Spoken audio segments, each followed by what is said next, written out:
Welcome to the Small Steps, Big Wins podcast. I'm dedicated to helping you take control of your life. Are you ready? Let's go do this. So, Lori, welcome to the Small Steps, Big Wins podcast. I'm so glad Thank you're you. here. I'm excited to be here, Sue. Thanks for having me on the show. Oh, it is my pleasure. I love to let my guests, let's just jump right in. I love to let my guests tell their story, and you can start where you'd like, and we will go from there, wherever you'd like to go. Well, I think that I will give a brief overview. I am the host and the producer of the Love Your Story podcast. And so we're really focused on stories. And that branches from a place of I originally was not very, let's say I was definitely not at peace with my story. So my story, I had been married 3 times and divorced 3 times. And how did my life turn out that way? Like, it just felt like so much failure and so much disappointment and so much heartbreak. And I come from a space, a culture, a religion where, family is very important and divorce is not a thing that you want to engage in. And so there was a bunch of shame and discomfort around that whole, just, the whole 20 years of that happenings. And so as I looked at that and tried to figure out how to come to peace with it and how to sort through it, because I had a burden of cynicism about men, stories of how crappy they all were and there were no good ones and all of that was very heavy. And then I ended up doing some emotional intelligence training that was really crucial for me in learning how to reframe. So we can talk about reframing today too, because that's small steps for really, really big wins. But that reframing, how to reframe all the things that had happened and look at them from a sense of meaning and learning and growth that I had had rather than just the heartbreak. And so I worked on that, went through that process, and then studied personal narrative in my master's degree work. And so all of that came together to lead me to a place of creating the Love Your Story podcast, where we talk about stories. People share their stories, their path of getting through really hard things or accomplishing really great things, how they did that, and then talking about, and we've been doing this for 8 years. Sometimes we have therapists on, sometimes we have coaches, sometimes we have Olympians, sometimes we have normal everyday people, but we're talking about stories, and that's what makes us all human. And we share how we got through or how we created something big, and then talk about the things that we've learned from all of that. Learned so much and been privy to so many things. But the reason that I would tie this, or the way that I would tie in that story with what you do here with the small steps, is that I really have come to understand that growth and forward movement through the hard things is one small step after another. For some people, when you've gone through the death of a child or the suicide of a spouse or an eating disorder, things that just really rip our hearts out, because you realize that sometimes it's just you survive from 1 minute to the next minute. It's one small step to just survive through the pain, through the heartbreak, through whatever it is. And personal growth is that way. Like, we could talk about so many angles here, but certainly my story, my healing, my coming to a place of turning it into something good, a little alchemy there with the stories, is one small step at a time. Yeah. Well, let's go there first. What was the turning point for you where you decided to start that podcast? Because we all have that small step. There was something for you that was the catalyst. Sue, I Do you would say that remember? the catalyst was that I'm an author and a journalist by trade and have done that for many years. And I wanted to write a book, like all good authors do, right? That changed, that made the world a little bit better. And at that space where I had gotten to a place where I had reframed my stories and was feeling good about it, it was something that I wanted to share and help other people do and talk about and continue that process. But instead of writing the book, it just ended up, I can't even remember how it shifted to a podcast. It was because it was hard. It was a hard thing to create that podcast because I didn't know about the technology. I was just starting from scratch, learning what podcasts were, figuring out the technology, finding the people to help me. It was very much a one small step at a time to create, what I wanted to create. And sometimes I'd have no idea what I was doing and I would have to figure that out. And it was just a decision to maybe find somebody who could teach me that thing, or go to some conference and try to glean as much as I could from it. It's all those little steps that come together. Yeah, I mean, I hear in your story like you just found people that helped and you took one step at a time. I mean, I started a podcast from scratch too. I had no idea. And people don't realize how much goes into it. There's a lot of behind the scenes work that So goes much. from what they're listening to here to actually getting it out and having it distributed to the masses and whoever listens. There's just so much in between. And you're right, there's things you have to learn along the way. And taking each of those small steps, and it teaches resilience too, I think, because and determination, because both of those things, and a desire to want to put your story out there. Like you have a big why, your why behind it was to share your story and then to get other people's stories out there Well, too. I have come to peace with my story. So it's not even something I feel Hmm. particularly inclined to share. You'll notice when we talked about it, I Right. didn't go into a whole bunch of detail or blame or drama, because I just don't feel any of those things anymore. And I think that Hmm. that's part of what the growth is. I started the Hmm. podcast because I'd come to a place of peace about my story and understood, because of my graduate work and personal narrative, how important those stories are and how subjective they are, and how the function of story is humans share story, and our minds understand story better than any other Hmm. form of communication, right? Like we create and can remember things better in a story form than a bullet point list, right? So we have True. always shared stories to share awe, to share experiences, to create teaching, to learn, to, give perspective. Like there's all kinds of functions for the personal narrative. And understanding that and realizing how beautiful and diverse and that everybody has a story was part of the impetus for the podcast, not necessarily just my story. Yeah. Yeah. Yeah. Well, yeah, I agree with you on that because, after a while, I mean, just telling our stories, I'm bored. you can I'm only bored with you my can own only story. yeah, you can yeah, you can only get so many podcasts on your like who you are as a person. I mean, yeah, you could go on other people's podcasts, but if it's your own, yeah, I get it. But to get other people's stories out there, and the same thing with mine too. Everybody has those micro movements, and you just mentioned them before, micro movements that we take that do produce really big growth. You mentioned before that you wanted to talk about reframing and your story. So, reframing is a situation where I think the first thing you need to understand is how subjective your individual story is. Like, we can all be looking at the same event and we're going to take different things away from it because of the lenses that we're looking through.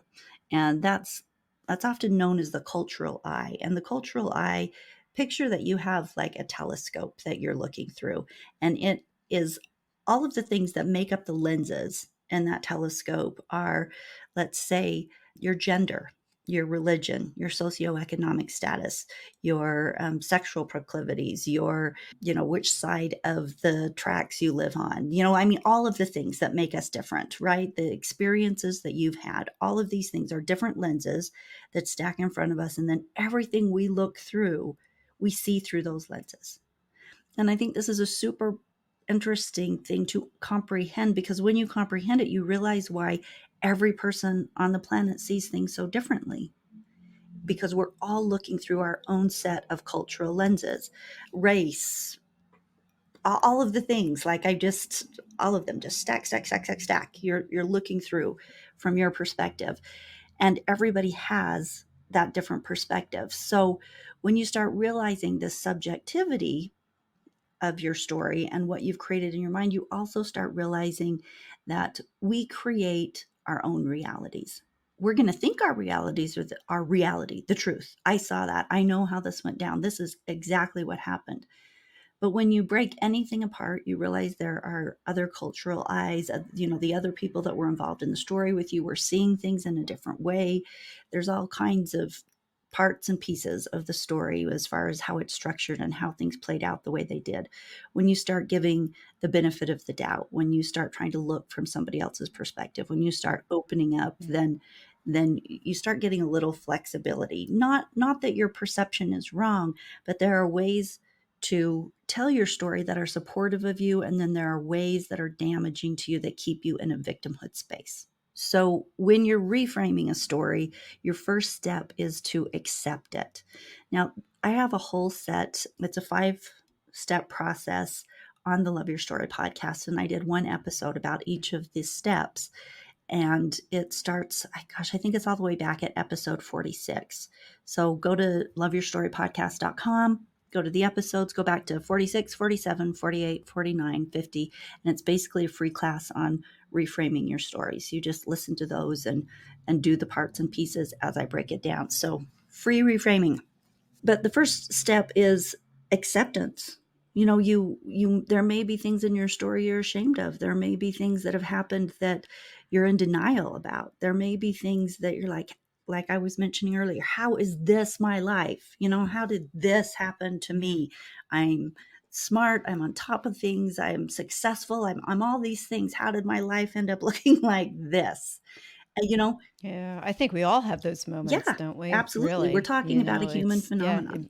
right, Yeah. right. So that acceptance is coming to a space of, okay, that really happened to me. That really is a part of my life. This is a piece of what's going to make or break me. I get to truly just accept, maybe with a heavy sigh, that this is my story. And this is it. Yeah. So for acceptance, is there things like meditation and practical things to do, like mindset or breathing around it, or story work around the breathing in order to bring yourself to that I acceptance? think there are a lot of great Do you? tools, and I think everybody's going to need Yeah. something different because Right. of where they're at with it. Sometimes it's just an acceptance of accepting, like, okay, I need to accept this. And you sit with yourself and you accept it. And sometimes you need a Hmm. coach. Sometimes you'll need a therapist. What tools you have Right. and where you're at. And so sometimes it is something that you'll need. And the second step is to be able to tell your story. And these might seem simple, but stories, especially dark stories, have a retain a lot of power when they are kept buried.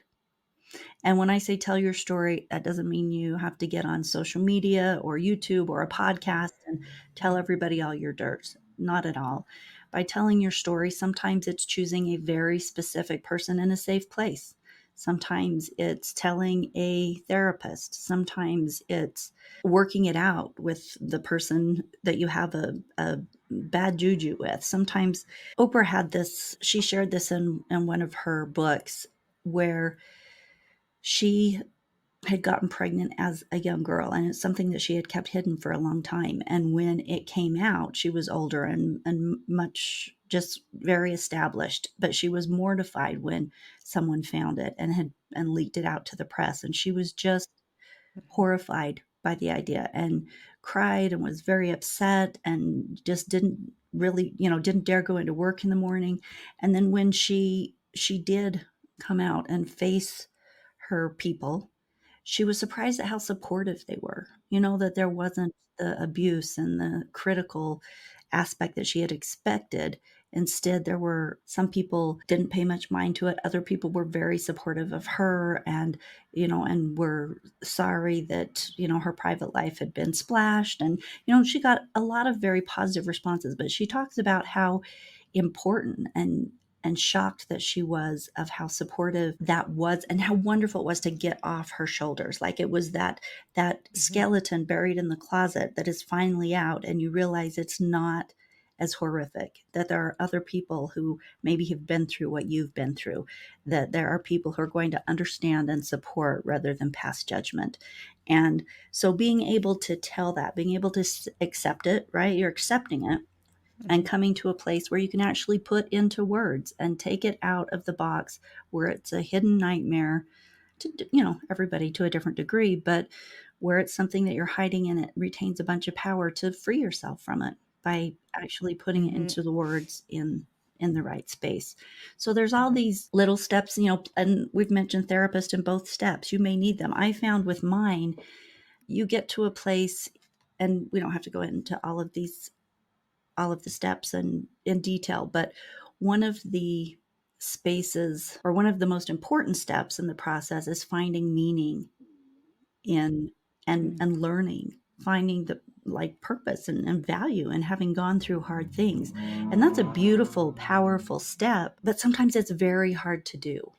Like Yeah, that was going to be my next question because we can get stuck. I can see acceptance, that that's okay, this has happened. It happened. You move on to the next step, tell your story, and that could be either written or oral. Do you find one better than the other as far as communicating your story, written versus Well, oral? again, I think that's personal. If you It's write it personal. out Yeah, like you're putting it into a book and you're wanting to publish it, that's a whole different thing than you and a therapist having a writing chat, it out. right? So Yeah, if you right, right, want right. if you want to write it out and that's a therapeutic way that you work through something, then you can do that and share it with the right person. Really that's up to you. Yeah, Or maybe you're to the point where you feel like it is something you need to put in book form. Lots of people are doing that today with right. the self-publishing, and Yeah. there's actually someone coming on my podcast at the first part of next year where she is a publisher that helps people to tell their stories, which is will Mm, be really interesting to talk to her. But there's a lot of power in people's stories. yeah. That's why they come on my podcast to share their story. It's very therapeutic and they find a lot of power in writing a book about it and then wanting to share it. So there's So, places for little shares and there's places for big shares. right, right. It's finding the right place. So now it's finding meaning in your story, which I think would be difficult to do. How would we do that? Everybody's at a different place, right? So for some people, that might be Sure. really easy. You can look at it and say, I choose to focus on the fact that I learned X, Y, or Z instead of I choose to focus on the fact that he done me wrong. You know what I mean? It's all where you Mm, focus. We talk about it, the good wolf and the bad wolf, and the one that survives is the one that you feed as far as mindset goes. Like, are you going mhm, to give more attention to the things you learned and the things you gained through something difficult? I find on the podcast as people tell their story, some of the things that they gain the most is love and support from people around them when they go through a hard thing. Like they didn't realize how much support and love they have from friends and family and community members until they go through mhm. this really hard thing. And they never would have known that if they hadn't gone through the hard thing. And so, something that you can gain Right. when you struggle is a connection with the people around you, which is incredibly important to humans. So there's always that. When I was married to a man who was emotionally abusive, I gained an insight into what it's like to be married in an abusive situation. And the reason that's significant to me is because I am a very strong female presence and I could never understand why women would tolerate abuse. I could never understand previous Mm, to this. I didn't understand why right. women wouldn't fight back. And in my experience of being married to him, I loved him. And every time he'd say he was sorry, and every time he would come back and want to work Yeah. through things, you hoped that it would work, right? Like Yeah. suddenly there's a deeper understanding of what it looks like. So, what did I gain? I gained a perspective shift. You know, I Yeah. gained a lot of experiences of different types of things. Each of my marriages had different problems. There wasn't a pattern that was repeating itself. Different people with different Yeah. issues, and so you gain a lot of understanding. You gain a lot of strength. One of the things I gained through mine was that I know I can get through hard things. Like I know I'm tough now. Hmm. I got through 20 years of heartbreak and difficulty Yeah. and surviving things that just brought me to my knees over and over and over. Just tears, heaviness, Did, hard struggle. But I do know yeah. that I'm a survivor and I can do that. So there's all kinds of things that we can pull from our experiences, whether it's trust in ourselves, whether it's trust in God, whether it's trust in community and friends. There's all kinds of things, lessons that we Mm, learn, and being able to focus on those things, the things that we get out of the difficulty rather than the difficult things that were done to us. And rather than staying in the place of bitterness, just completely changes the subjective reality that we talked about. So you're either going to get better because you're Mm. focusing on the positive, or you're going to get bitter because you're focusing on the cynicism and the pain, the victimhood.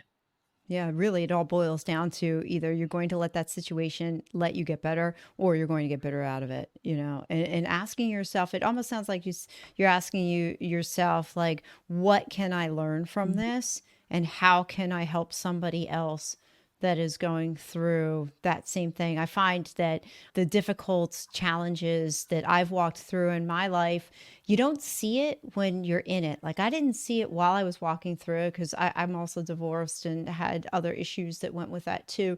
And you don't see it when you're in it. But then now that I'm on the other side of it, I see other people who are struggling in it, and then I find I can relate to them more. I find sometimes they come to me for help, Yeah. so sometimes when you're in the midst of something, it's not helpful to ask, why am I here? Oh no, oh no. Just figure out how to go through what's happening. And then on the other side is, you, like we said, we either get better or you get bitter. And when you get better, then it allows you to help other people. And I think it grows empathy Well, too. you brought up a So, really good point there, and it comes back to the small step to big wins. When you're going through something, I think it's very difficult to be like, oh, I'm going to be happy about this and I'm going to find all the good mhm, that's going on, because sometimes just getting through something, you're not ready for that mindset yet.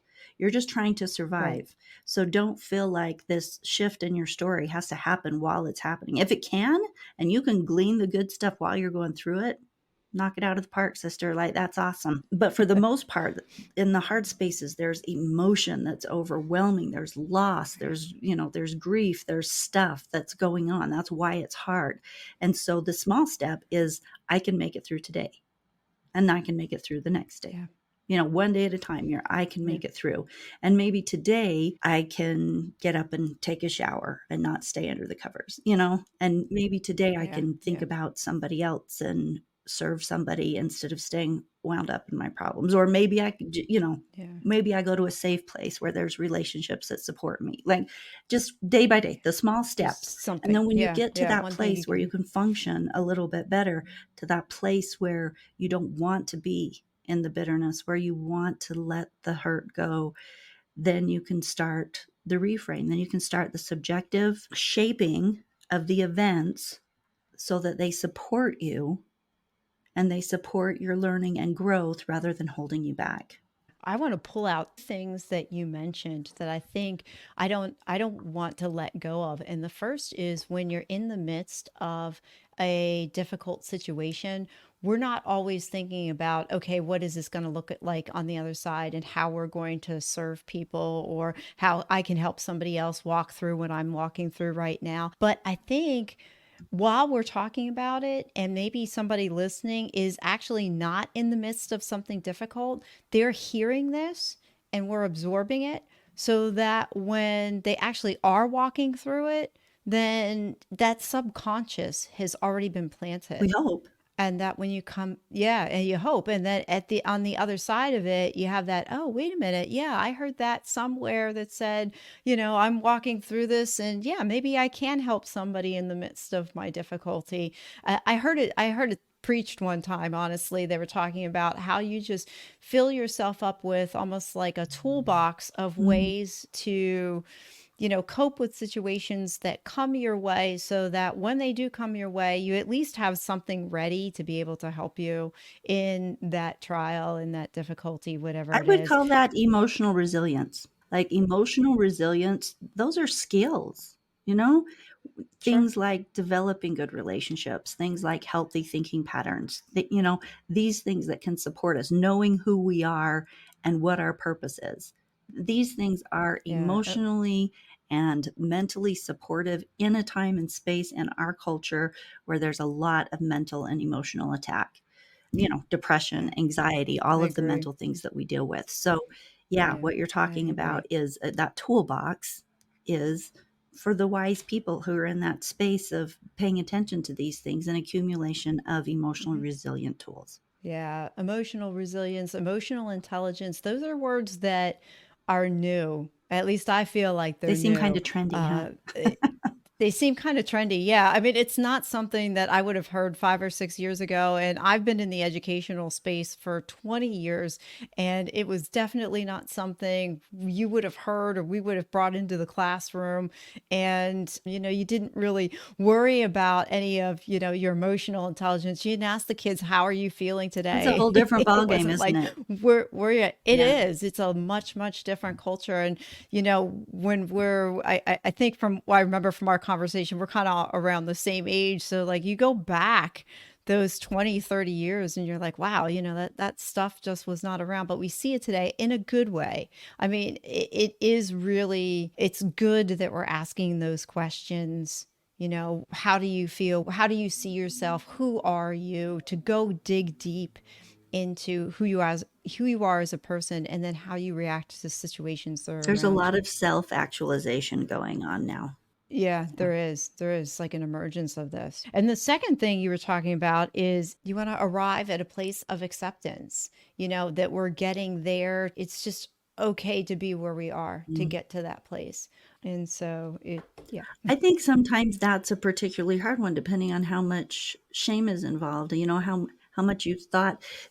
And the difference there is, this is where you thought your life should be, what you should be, what that should Hmm. look like, and then this is what it actually looks like. And if there's Yeah. a bunch of shame and disconnect and discontent with what that is, then there's going to be anxiety. There's going to be struggle. There's going to be, shame and guilt and, all the other things that get woven into that.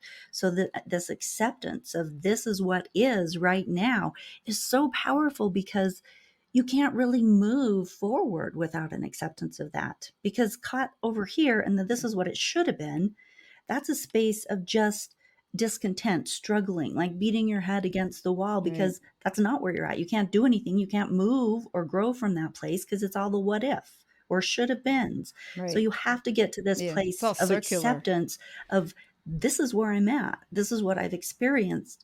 Now what do I do? What? Yes, and like, this is the great question. Yes, and this is what happened. Yes, and now what? I've heard that come up a couple of times. I think the first time I heard it, Alex Hormozy had said that, and he was talking about our past experiences. And it's like, okay, so you had a really bad childhood, and yeah, it's like, okay, or you got knocked down, or you were divorced, and like, what's Yeah, what's okay? next? Like, just get what's next. You just have to move forward. And I think that's one of the big things that's coming out now that we really didn't have. Like, I know I didn't have that kind of emotional resiliency taught to me. I didn't have that framework. My parents got divorced when I was Mhm. 13, and so we go back 40 years and you don't have that. Well, and I think the more people that tell their stories, the more you realize the human condition is so Yes, similar across the board. So then I agree. there can be less shame, because okay, divorce, You're not yeah, the you're only not the one. only one that's dealt with Yeah. divorce. You're not even the only one that's dealt with bad divorce. Like, you're Yeah. 50% of the populace has dealt with this. You can go to places, hear people's stories, support groups, understand how to get through Yeah. this in as healthy a way as possible. It doesn't have to be a bitter battle. It can be something that you Right. choose to walk through with your head held high, to do the things that you can be proud of when you're on the other side of it. It can be, so much choice in how we deal with things and the stories we create around them. Yeah. In your story, out of your story, you have pivoted many times. Like you've gone from coach to you've had online groups and coaching. You're an author, you're a speaker, you're a journalist, you're a podcaster. You've got all of these experiences and you've pivoted. What have you learned from those experiences and going from one to the next as part of your story? That's a good question. And not all of those have been pivots. I kind of do a lot of them at the same time. But maybe Hmm. I think the biggest pivot that I think it will be interesting to the listeners is, when I first started Love Your Story, I was offering coaching to help people reframe their stories, because, you had talked about this earlier, like, how do we reframe? I was helping people to do that. And I knew that we needed coaches to do that because even me, I had a master's degree in personal narrative. Like I understood how important it was. But as I was working through my story, I couldn't reframe it. Like I knew what had been done to me. I knew how hard I had tried. I knew all the things. They were fact. I was a victim. And I just couldn't reframe it until I had coaches help me to do that. So I knew that it was a thing where people needed help. I'd still listen to those 5 episodes and see how far you can get. But if you do them and you go through all the things and you still need help, then a coach is a great source. So I started out Right. doing that. But in along my path with my story, I would get so anxious about coaching people because while I could help them do it, I was always afraid before a meeting that I wouldn't be able to help them do it.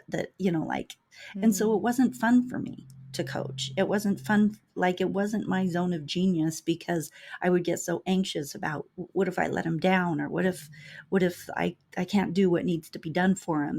And through that process, I realized that's not where I want to be. Like I am happy to help people and I'm happy to have the conversations with them and I'm happy to share the stories and to even do reframing on the air.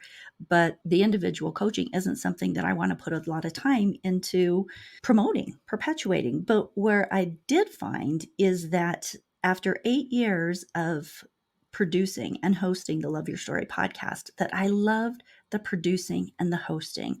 And so my greatest pivot, as you say, was pivoting away from that. And I now produce podcasts for other coaches or therapists or any business owner really who wants to have a podcast, even private podcasts. So let's say there's a doctor's office who has recordings and information that need to go out to their clients and they want to have their own private podcast where clients can listen to information that they need to give Mhm. them on a particular disease or a different particular process, whatever. So, any business who is established and wants to have a podcast, either public or private, I help produce those now. So, they're good at what they do. Let's just take it as a coach. We have a woman who is a coach. She wants to focus on coaching, but she wants a podcast to support her coaching her people, right? Something they can listen to, something she Mhm. can promote, something that shows her expertise. She comes to me and I produce it for her. We start all the way at the beginning from the graphics, the editing, the syndication of it, the setting all the little parts and pieces up. Like you said earlier, producing a podcast has a lot of small steps to get to the big thing. It Yeah, does. there's way more. Like I could sit here and read a list off of all of the things that are involved, but that pivot for me from coaching into actually producing podcasts for people and business owners has been a great pivot for me. And it's brought me from non zone of genius, uncomfortable, anxious about doing something to zone of genius, something that I love doing and that I'm good at doing, that I enjoy and am excited about. And I think the process of learning that has been really key. How to not spend time in the spaces, building your story around things that you should be doing or, you know, can do but don't want to do. Yeah. Oh, yeah, yeah. Yeah. So out of that, so it begs a very interesting question. Then, when you look at the coaching from the outside, it seems like a failure, air Mhm. quotes, failure. So I'd love to know what your perspective is on failure and mindset. You know what? That's really a very pertinent question for everybody's life because failure has such a Right. stigma, right? And particularly for the perfectionists of the world, like, wait, I can't fail, I can't do anything unless I'm going to Yeah. be able to do it perfect. And Yeah, the mantra failure is not yeah, an option. yeah, I mean, I've said that to myself, I'm a recovering perfectionist. I probably still am a perfectionist at some point, but you tell yourself these things like for me personally, I tell myself failure is not an option, but I turn that around and I allow that to be motivation, but I digress. You were No, talking well, it's a good point. I think fail forward is really the healthiest way because nothing gets done without failure. Like you don't learn how to not do something. Nobody ever does anything perfect. Like that's the first thing all perfectionists need to accept. and I was never a perfectionist, but I needed to hear that. nobody ever does anything perfect. So to expect that is Yeah. going to be a super anxious place of living. So since nobody does Mhm. anything perfect, you get to get out there and do the best that you can on something. And whatever doesn't work gets to give you information that you get to then take and move forward with. It either shows you Yep. how not to do something, like the creator of the light bulb. How many times did, Yeah, yeah, 1,000, I think yep. Edison was. Yeah. And I've even Yeah. heard 50,000. Like I learned 50,000 ways not to do the light bulb. It's just, Yeah. it's persistence. And I think that Right. once you can comprehend that everybody's going to fail, it's the only way you learn anything, right? You fail, you learn what not to do, then you try again with the new information that you have. And it's one step, two steps forward, one step back. Like we're taking these baby steps, and sometimes there's a backward one because you figure out how not to Mhm. do it. It's just part of it. Yeah, that's a really good point. Yeah, I mean, that's a really good point because, well, the first is that failure, as you mentioned before, is seen as a negative. It's something, oh, you failed at that. Well, I think we need to start reframing how we even say the word failure. It's like, oh, you failed. Great. What did you learn from it? I mean, that's really should be our perspective. We get so excited when people achieve and they accomplish something and you're like, oh, wow, that's great. I'm glad you did that. You accomplished that. You're great. You're wonderful. I think we need to start a movement out there on failure and go, wow, you failed. What did you Congratulations. That's learn? awesome. What did you learn? What's next? What can you do differently the next time? Because as you said, that's where the growth happens. That's if when we go back and we look at that failure, then we go like, oh, okay. It does take some work. I mean, even me still personally, I can say to you, yes, let's get excited about failure, but there's still a reframing that even I have to go through because I have experienced through most of my lifetime that failure is not an option. So when I failed, I put it on myself personally. And I think that's the other thing too, that when those of us, especially perfectionists, they take failure extremely personal. Nobody likes to fail. It And feels yucky. yeah, it does. It does. But if you tell yourself, okay, I failed, now it's get up, move on, learn, go to the next thing. I failed Or and, yeah, right. you know, Or I failed maybe and instead of using okay. failed too, you could just say, "This didn't turn out as I had expected. So Oh, what's yeah. what's the shift here and how I'm gonna move forward?" You know? Is it really a fail if you learn something from it? Is it really a fail Well, if that's true. you, gosh, I'm reading another book right now, and this comes up in lots of discussions because it's such a pertinent thing to being humans. We spend Hmm. lots of time staying away from anything that could be construed as failure when it's such an important part of how we learn and grow. Yeah. So That's yeah, paralyzing, we like, can sit and talk about it like, "Oh, it's so easy. Let's all just do this." But the truth is, yeah. I don't want to fail. You don't want to fail. Like it has a yucky feeling to it. But there's that advanced place of comprehending intellectually that, okay, this has given me information. It's okay. And then that story you build around failure, right? Depends Hmm. on how you're going to internalize it. Is it really something that Hmm. kicks your feet out from under you, or is it something you learn from? And we're back to the story again. The Right, story right. is subjective, and you decide the meaning of that story. So, what does failure mean to you? Yeah, Or what does that thing right. turning out different than you expected mean to you? I think I read it on your website somewhere. I love the concept of change your story, change your Mm. reality. So I would love for you to unpack that because what I find really interesting is when you think about our past, it really can't be changed. But when you say the phrase change your story, change your reality, there's a call to action there to change our story. But the story's already happened. So I'm very curious. Will you unpack that, please? So let's go I there. think if we're talking about past stories, again, it's about what you choose to focus on.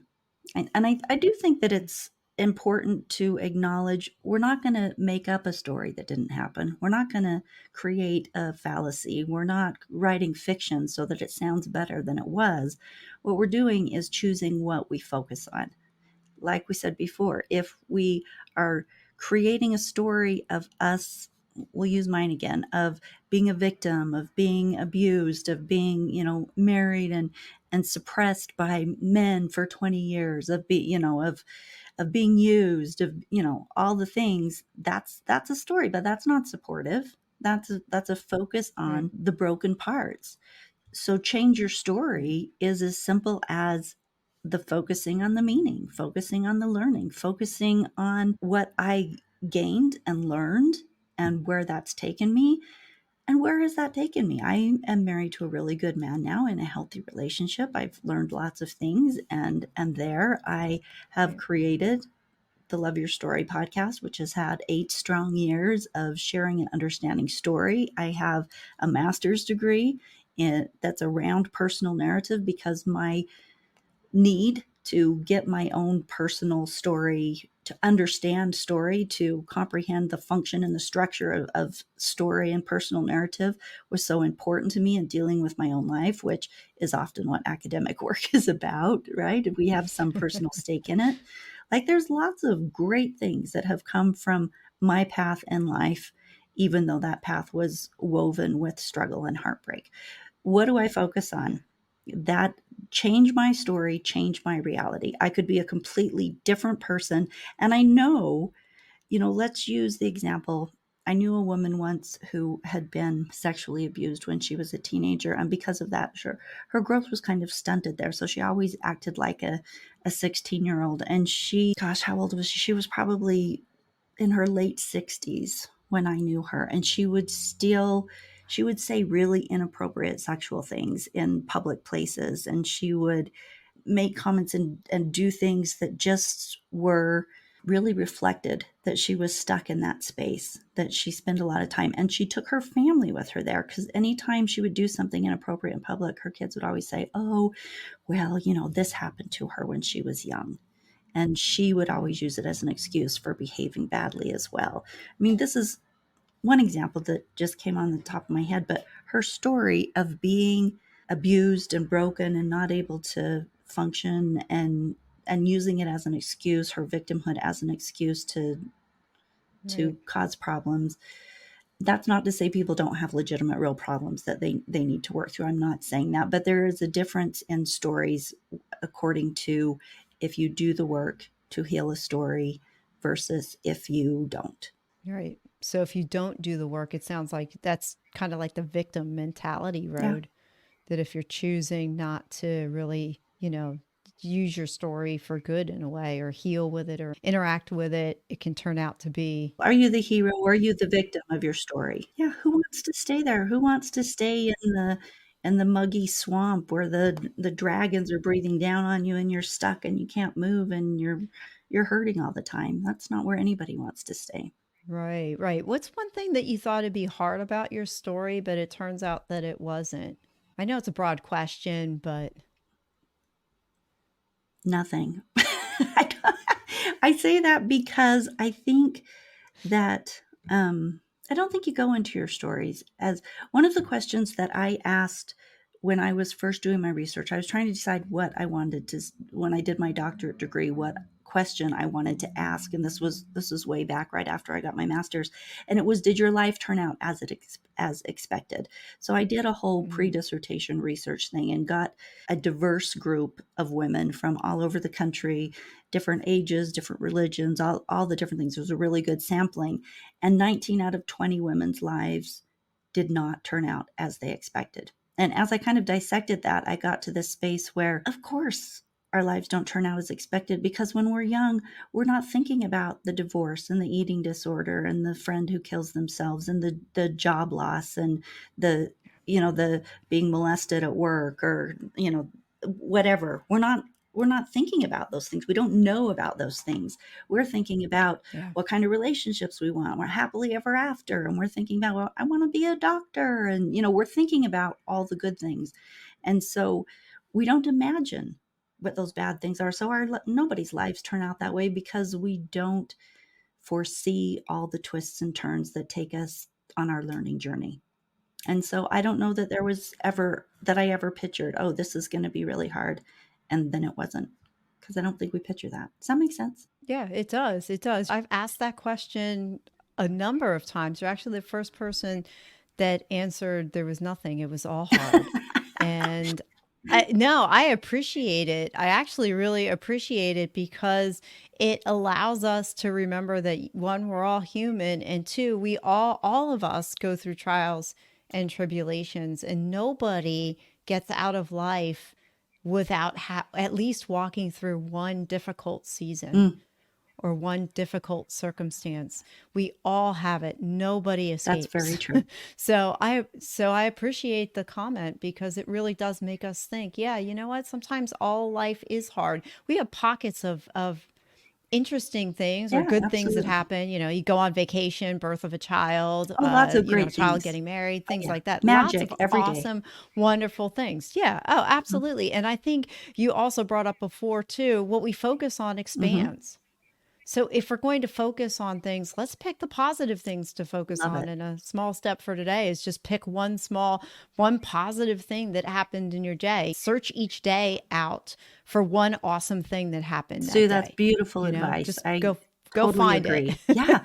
Well, and I think that that Yeah. mindset of abundance starts with we will find proof for what we are looking for. That's how the mind is. Hmm. And so when we Love are it. focused on gratitude, then we are going to find proof of things that are abundant and good and happy for us. And so Hmm. that gratitude really more than just the great chemical rush of feeling supported and feeling happy and grateful, there's the training of the brain to look for proof of abundance and goodness around us, and those Hmm. ideas become super important. Like you say, what you focus on expands, so choose habitually to focus on the things that you're grateful for, and you're automatically going to transition into places of abundance and joy.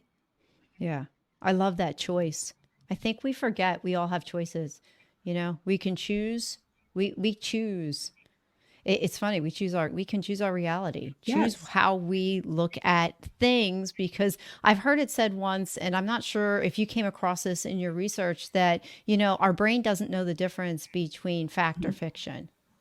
I've heard that said. I've heard it, but what you tell yourself, we can tell ourselves these stories. It's our reality. It's what we see going on in front of us. So, yeah, and it's a choice. Well, like you said, you shift your what you focus on expands, and you brought this up earlier. I don't know if you can read this, but change your thoughts Yeah. and you change your world, right? I think you said it, Yes, change your absolutely. story and you change your reality. Same thing, right?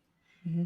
Yep. Yeah. I think that's Yeah. what it boils down to. And those small steps of you can change a thought. That really is a small step. But when you Yeah. change a thought and it changes your reality, reality is a big thing.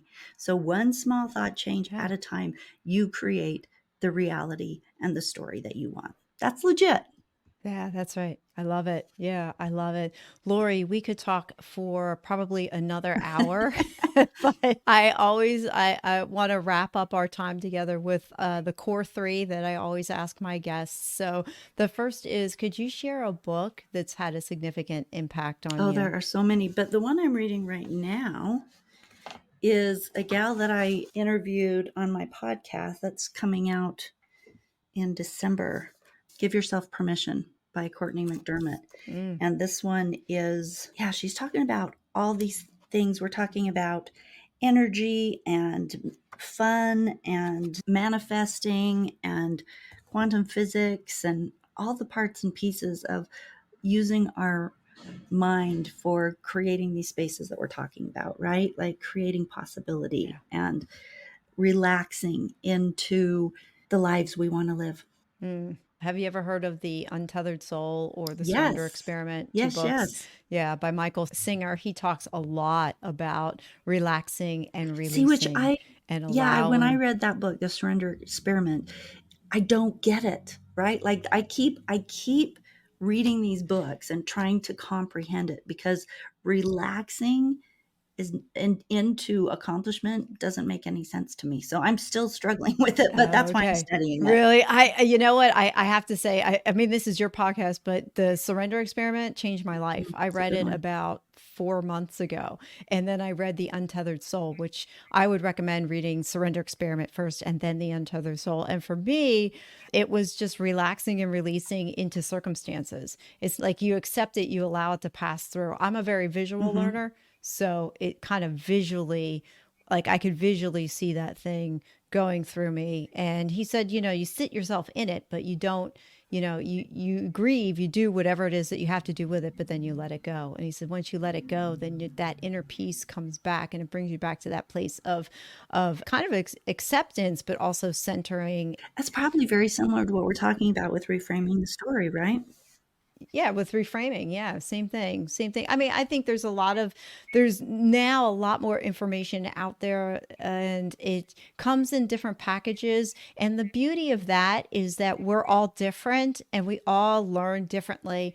So what could be reframing for you is relaxing, Mhm. releasing for somebody else, and it'll work for who you're talking to, and So resonate true. with them, where somebody else might not get it, but yet somebody might actually identify with relax and release, but not reframing. So I think in that there is no one size fits all. Mm, I think you true. mentioned that earlier in the podcast too. There is no one size fits all for everybody. So there's something out there for everybody, and the way it's explained will resonate how it's going to resonate.